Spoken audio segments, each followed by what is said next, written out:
Bon Andrew Cloud. Ulap, what's going on here? Bakit umiiyak si Isabella? Natauhan ako nang marinig kong baritonong boses ni Dad. I looked at him. He was confused on what's happening. I want to tell him about it. But I think this is not the right time for this. Alam kong kakahantungan namin dalawa kapag nalaman niya ang katarantaduhan ko. And I can't say if I am still deserve to bring his name. Heist, I'm a fucking shit. Ulap, muling tanong ni Dad. A misunderstanding, Dad. Misunderstanding. Ulap, umalis ako para kausapin ang ama mo pero hindi ko inakala na itong babalikan ko. Seryoso niyang sambit. Sorry, Dad. I'll talk to my wife. Excuse me. I excused myself. Tinaha kong daan kung saan ko nakitang pumunta si Ana. Hindi siya pwedeng makalayo. Baka maligaw pa siya rito at baka makalabas na siya ng resort. Hindi pwede. Hindi niya ako pwedeng iwan. Malayo nang napuntahan ko, palingalinga ako para makita siya. Pero wala akong makita. Nasaan na ba siya? Sa hindi kalayuan dito sa kinatatayuan ko, I saw a girl sitting on the bench while crying. A deep breath before I walked towards her. I know she is. Wife? I call her that makes her slowly look at me. Puno ng luha ang kanyang pisngi. Bakas ang sakit at galit sa kanyang muka nang makita ako na mas lalong ikinalakas ng kanyang pag-iyak. Lumapit ako sa kanya and I squat in front of her para magkatapat ang mukha namin.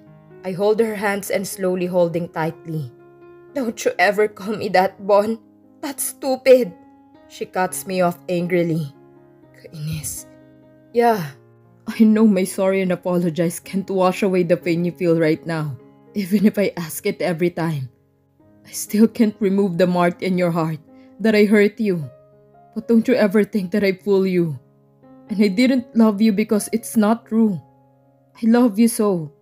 I regret so many on what I have done to you. I'm sorry. Don't leave me. Please forgive me and give me another chance. I said that make her look at my eyes. Now what's your plan? I know iiwan mo ko. Of course not. I won't leave you just because I have a daughter to her. Now listen. I love you. Hindi kita ipagpapalit sa kahit na kanino. Kahit na sa sarili mong anak. Andrew, nag-iisip ka ba? Anak mo yon. Take note. It's your flesh and blood. Wala kang dahilan para hindi mo siya piliin. Anak mo yon. Kailangan ka niya. Kailangan niya ng isang ama na gagabay sa kanya. And that kid deserved to have a complete family, she said. Time and attention is enough to take my responsibility at that baby. I don't need to be with her mother. And I don't like. Isabella, Ana. And that is what I need too. Time and attention. I said and walked away. I want to skip this pain inside of my chest. I want to be free in the pain I have tonight. This is really shit. Please, iwan mo na ako. Kailangan ka ng anak mo. I added before I continue walking away from him. Maaga akong nagising dahil sa nagsusuka na naman ako. Ito talagang kalagayan ng mga buntis. Nasusuka kahit wala namang isinusuka. Pakiramdam ko hihimatayin ako sa biglang pagkahilo na nararamdaman ko. Pero mabuti na lang at nawala din kalaunan. Dahil hindi ko alam ang gagawin ko lalo na mag-isa lang ako rito sa bahay.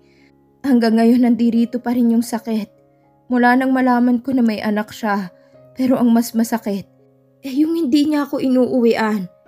Oo, umuwi pa rin ako sa bahay namin. Dahil walang nakakaalam sa pamilya namin ang bagay na inamin niya sa akin. Masakit pero kaya ko. Tinitiis ko dahil mahal ko siya. Ilang araw na siyang hindi umuuwi. Tumatawag rin siya paminsan-minsan pero kaagad din nagmamadali na ibaba. Napatingin ako sa wall clock. Nakita kong 10:00 na ng umaga pero hanggang ngayon wala pa ring laman ng tummy ko. Hindi ako nagugutom. At pakiramdam ko kapag tumayo ako sa pagkakahiga ko sa kama, matutumba ako dahil sa hilong nararamdaman ko. Tanghali na pero wala pa rin siya. Imposible naman na nasa office siya. Sunday ngayon. Hindi kaya kila Bea siya umuwi ngayon? Oh, may sakit ka ba? Napatingin ako sa pintuan nang marinig ko ang boses niya. Nakita ko siyang pumasok sa loob ng kwarto habang nakakunot ang noo na nakatingin sa akin. I miss him. Hindi ko maintindihan ng sarili ko. May oras na miss ko siya. May oras na ayoko siyang makita at naiinis ako sa kanya. Masaya akong makita siya pero may kirot sa puso ko. Tanghali na nandito ka pa rin sa kwarto.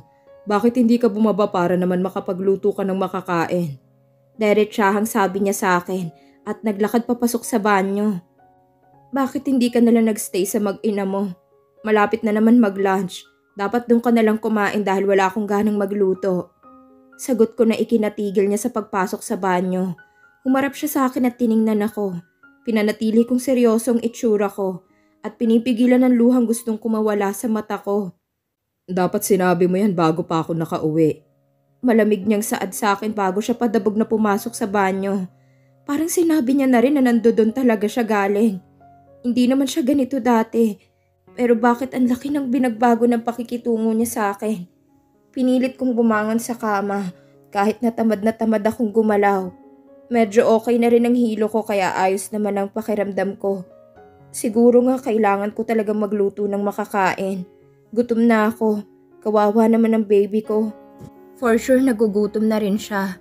Dahan-dahan akong bumaba sa hagdanan at ingat na ingat ako sa bawat hakbang ko. Baka kasi mapaano ang baby ko. Pagkadating ko ng kitchen, kaagad kong tiningnan kung anong pwedeng lutuin. Kinuha kong isang buong manok since ubos na pala ang stock namin. Manok na lang ang meron. Siguro okay na ang adobo para sa lunch. Mamaya magpapasama ako kay Andrew na mag-grocery kasi wala na kaming stock dito. Hindi ko napansin na ubos na pala. Habang naghahanda ako ng pagkain sa mesa, narinig kong yabag ni Andrew na pababa sa hagdanan. Sakto naman nakakatapos ko lang na magluto. Ready na ang pagkain sa mesa. Andrew, kain na. Aya ko sa kanya nang makita ko siya na nakatayo sa labas ng dining. Tumingin siya sa akin bago tumingin sa mesa. Hindi siya nagsalita at bumaling muli sa akin.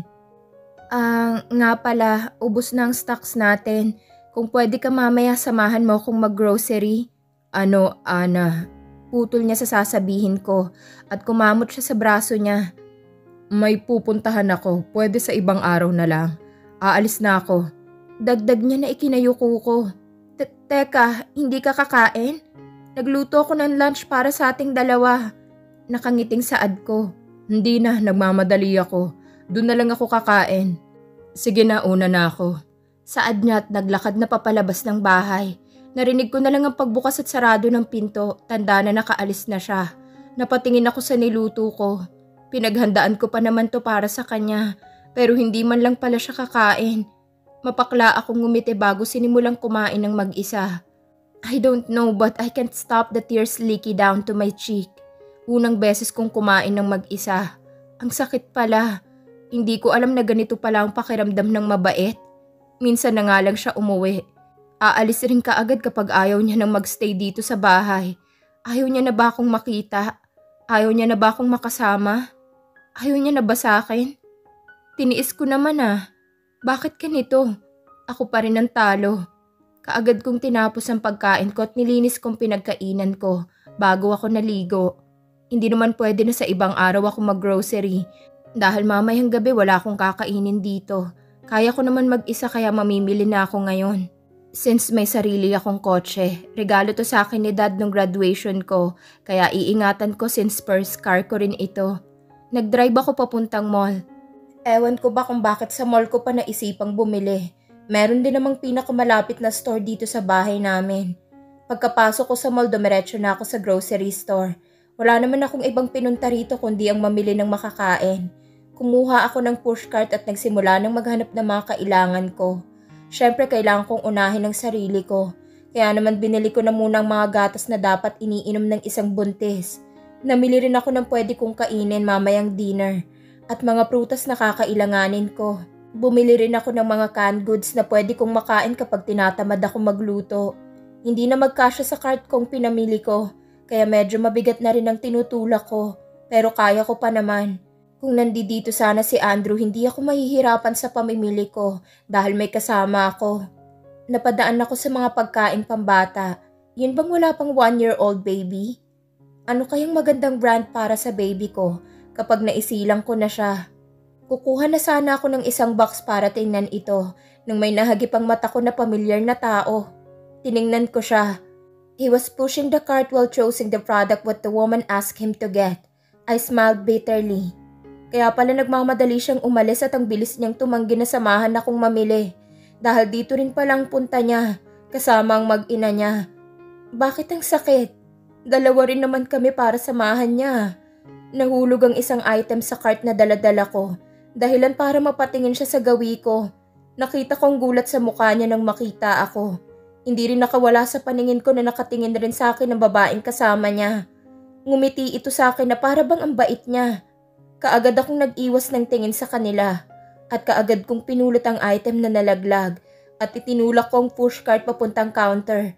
Since nabili ko na naman ang mga dapat kong bilhin, wala na naman akong balak pa na magtagal rito. Habang papunta ako sa counter, hindi ko maiwasang maiyak. Kaya kaagad kong pinunasan ng luha ko. Nang malapit na ako sa counter ay natanaw kong nakangiti sa akin ang cashier. "Hello ma'am?" Bati niya sa akin bago sinimulang bilangin at ayusin ang pinamili ko. Nginitian ko lang siya. 17,213.75 centavos pesos only. "Ma'am?"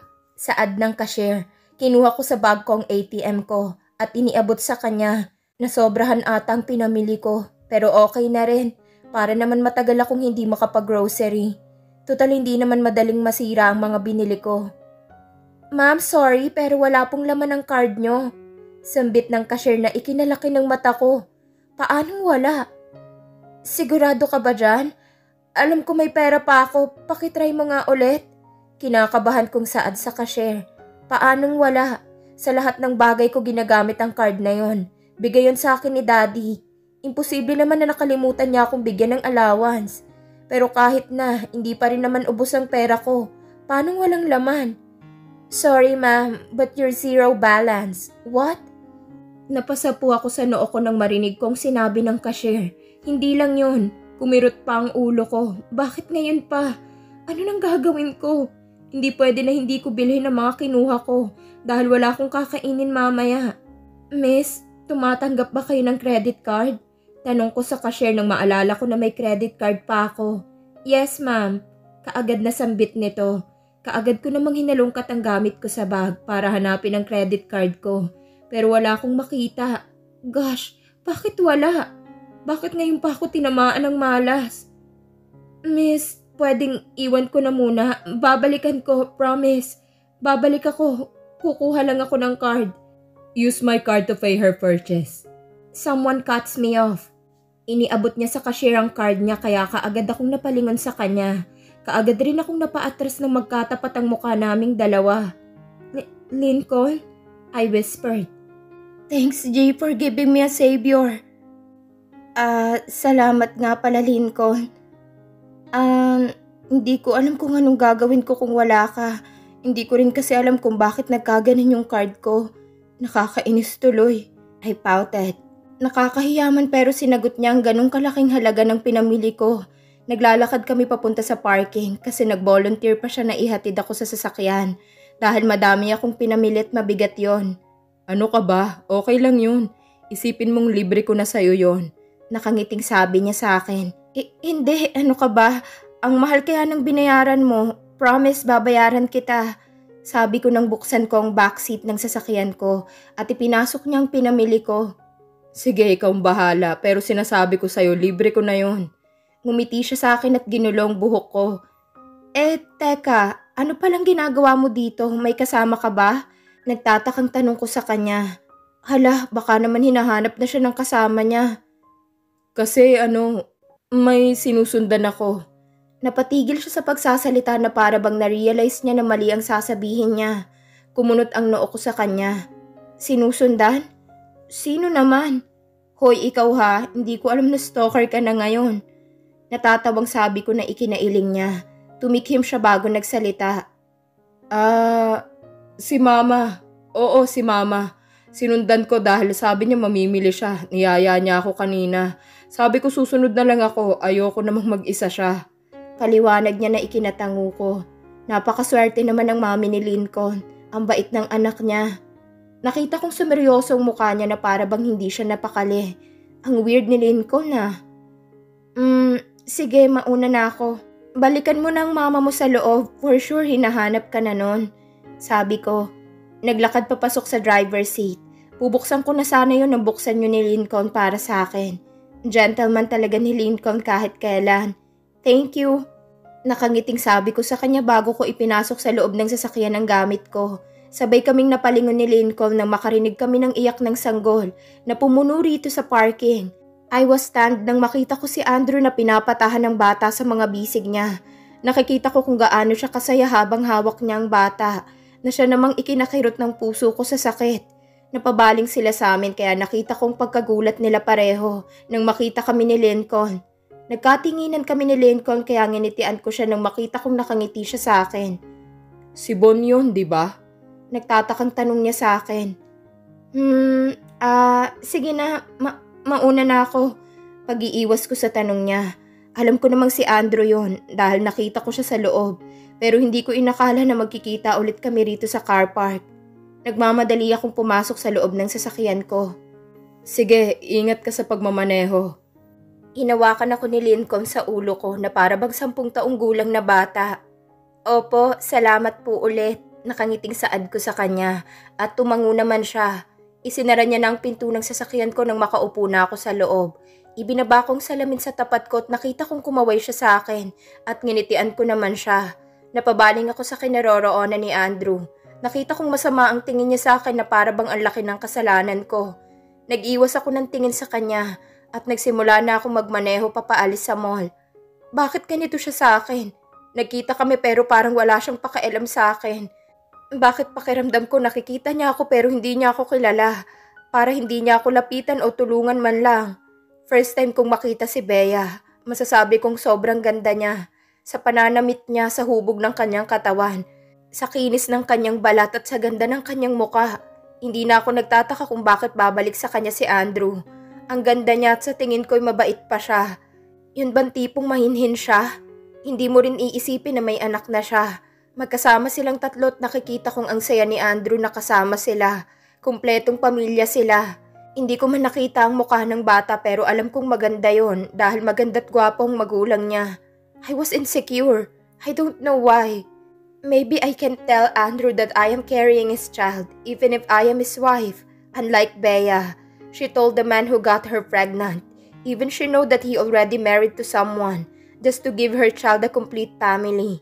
How brave and strong she is to fight the right for her child. How lucky she is that Bon is a good man who stand in his responsibility. Nasa kanyang lahat ng wala ako. Wala akong lakas ng loob. Hindi ako kasing tapang ni Bea na ipaglaban ng karapatan para sa anak. I'm sorry, baby. I whispered as I caressing my small womb. I can't help not to cry. Alagi na lang itong nararamdaman. Akala ko ayos na ang lahat pero hindi pa pala. Bakit parang ang sakit-sakit? Mas lalong sumasakit. Siguro kapag may lakas na ako ng loob na sabihin sa kanya, makakaya ko. Ang hindi ko lang alam kung anong isasagot niya. Pwedeng hindi niya matanggap ang baby ko. Baka sabihin niyang hindi pwede.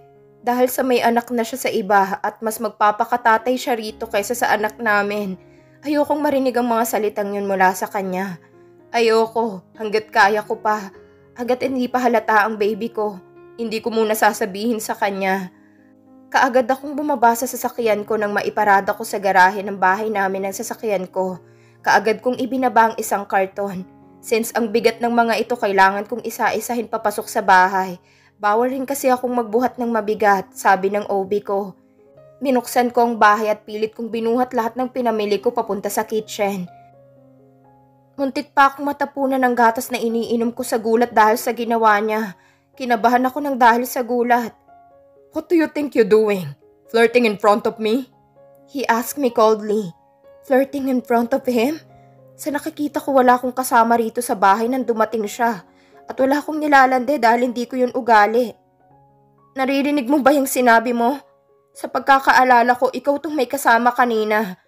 Mahina akong sabi habang nakatingin sa mga mata niya. So ikaw wala?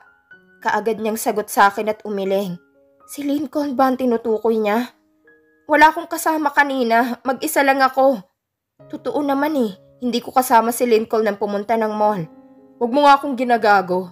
Nakita ko kayong magkasama ni Ramos, hindi ako bulag, Ana. Hindi ka naman pala bulag, pero bakit parang hindi mo naman ako nakikita kanina? Sila palang mag-ina mo? Ang ganda nila pareho. I commented that make him look at me seriously. Umuwi ka ba ng maaga para dyan? Sorry kung sa tingin mo ginagago kita. Nakayuko kong sabi at kinuha kong pinagkainan ko para iligpit. Wala naman akong narinig sa kanya kaya dumiretso na ako sa kitchen para hugasan ang mga ginamit ko.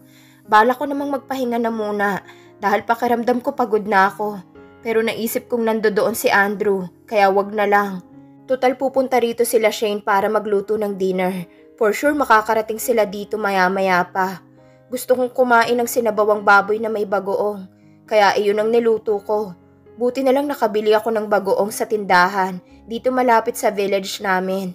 Kaya perfect yung niluluto. Inaamoy ko pa nga habang nagluluto. Ang bango. Paniguradong masarap to. Dahil alam kong hindi kumakain ng ganito sila Shane, gumawa rin ako ng fried chicken. Then may natira pa namang adobo kanina kaya ininit ko na lang. Inayos ko ng mesa dahil mamaya darating na sila. Isinama ko na rin si Andrew sa dinner dahil hindi ko naman narinig na umalis siya. Kaya for sure dito siya kakain. Hala, hindi ko nasabihan si Andrew na darating sila Shane. Dali-dali akong pumunta sa sala nang makarinig ako ng doorbell. Sila Shane na yan. Kuya! Kaagad kong narinig ang boses ni Shane nang pupunta ako sa sala. Nakita kong pinagbuksan na ni Andrew ng pinto ang dalawa. Nakita kong nakayakap si Shane kay Andrew. I smiled as I saw them. How I miss my sisters. Shane. Tipid na bigkas ni Andrew sa pangalan ni Shane at bumitaw na ito sa pagkakayakap sa kanya. Hi Kuya Bon, si Ate Sam. Kumaway si Sarah kay Bon at tumango naman ito. She's on the kitchen. What brought you two here? Seryosong tanong ni Andrew sa dalawa. Dinadalaw namin si ate. Wow, may pizza. Kuya, pwedeng pahingi? Nakita kong lumapit si Shane sa center table. Napatingin sa gawi ko si Andrew bago bumaling sa pizza na nasa center table at kay Shane na parang mga bituin ng mga mata nang makita ito. I bought it for your sister Anna. Ask her if she wanna open it right now. Ani niya, sa akin nakatingin. Para ba talaga yun sa akin? Kanina wala naman siyang sinabi na para sa akin yun. Basta niya na lang yun ibinagsak sa center table. Malay ko ba kung buo pa yun o durog na? Kakarating mo lang kuya, saan ka galing? Sweet naman, may pasalubong si ate. Komento ni Shane at naupo sa sofa. Nakita kong kumunot ang noo ni Andrew dahil sa madaming tanong ni Shane. Tumingin siya sa akin. Ano ka ba Shane? Mahiya ka nga kay kuya. Sorry kuya, masyado lang talagang madaldal tong si Shane. Saway naman ni Sarah kay Shane. Sarah, Shane. Tawag ko sa kanila at ngumiti. Sabay silang napatingin sa akin at nakita ko namang ngumiti sila nang makita ako. Ate Sam! Sigaw ni Shane at tumakbo papalapit sa akin. Dinamba niya ako ng yakap ng sobrang higpit. Inawat ko siya sa yakap niya sa akin baka kasi maipit ang baby ko. Isa pa baka amoy usok na ako. I miss you Ate Sam. Balik ka na sa bahay. Palagi akong inaaway ni Ate Sarah. Wala akong kakampi. Sabi niya na parang bata at sumimangot. Bumaling ako kay Sarah na umirap lang siya. Ang higpit naman ng yakap Pero alam mo, miss na miss kita. Ngayon ay ako naman ang yumakap sa kanya. Sinisiraan niya naman ako sa'yo, Ate Belle. Lumapit si Sarah sa akin at niyakap ako. Niyakap ko rin siya. I miss you too. Buti na isipan yung pumunta rito. Hinawakan kong pisngi nilang dalawa. Kaya naman ngumiti sila sa akin. Kita ko kung gaano sila kasaya. Ako rin naman masaya na makita ko sila. I love you talaga ate. Pwede ko ba buksan yung pizza mo? Nagugutom na ako Ngumuso si Shane sa pizza na nasa center table. Nahagip ng mata ko na nakatingin sa akin si Andrew. Tumango siya na para bang sinasabi niyang okay lang. Sige, buksan niyo na at igagawa ko kayo ng juice. Sabi ko at kumala sa yakap nila. Yehey! Thank you, ate! Hinalikan ako ni Shane sa pisngi. Wait, anong amoy ba yun? Nakita kong kumunot ang noo ni Shane na para bang nandidiri siya. Ate, ano yun? Ang baho! Reklamo ni Sarah at medyo lumayo sa akin. Hala, ako bang mabaho? Ay, rinig kong mura ni Andrew. Mabaho? Wala naman Saka mabango kaya ang inaamoy ko. Teka nga lang baka ako na yung nangangamoy uso kasi nagluto ako. Wait lang maliligo muna ako. Paalam ko at maingat na umakyat sa hagdanan. Anong niluluto mo? Napatigil ako sa pag-akyat ko nang marinig kong boses ni Andrew. Humarap ako sa kanya. Wala na, tapos na ako magluto. Pero sinabawang baboy ang niluto ko na may bagoong. Nakangiting sabi ko. Ew! Sabay na sabi ni Shane at Sarah. Kasabay naman ang sama ng tingin ni Andrew sa akin. Maka-ew naman, ang sarap kaya. Shit, do you think it's alright? Saan mo naman natutunan ng ganyan? I swear, Anna, it is really smell bad. How can you say that it is smell good? Asar na tanong sa akin ni Andrew. Ang arte nyo, kung ayaw nyo kainin, edi wag, akong kakain. Masarap kaya yun, mabango pa. Inirapan ko siya at nagpatuloy sa paglalakad papasok sa kwarto. Kaagad naman ako naligo pagkapasok ko sa banyo. Ang bango ng niluto ko tapos sasabihin nilang ang pangit ng amoy. Hindi sila nakakatuwa. Pagkatapos kong maligo, kaagad rin akong bumaba. Nagsuot ako ng oversized t-shirt at cycling. Papatungan ko na lang mamaya ng pants para hindi ako lamigin. Ate, ang weird mo, reklamo ni Shane. Sure kang yan ang kakainin mo? Ate, ang pangit ng amoy, sabi pa ni Sarah. Nandito na kami sa harap ng pagkain. At kakain na, pero sila ayaw pa rin maniwala na masarap ang niluto ko at mabango. Lalo naman si Andrew na para bang ayaw niya talaga ang amoy. Ang arte niya.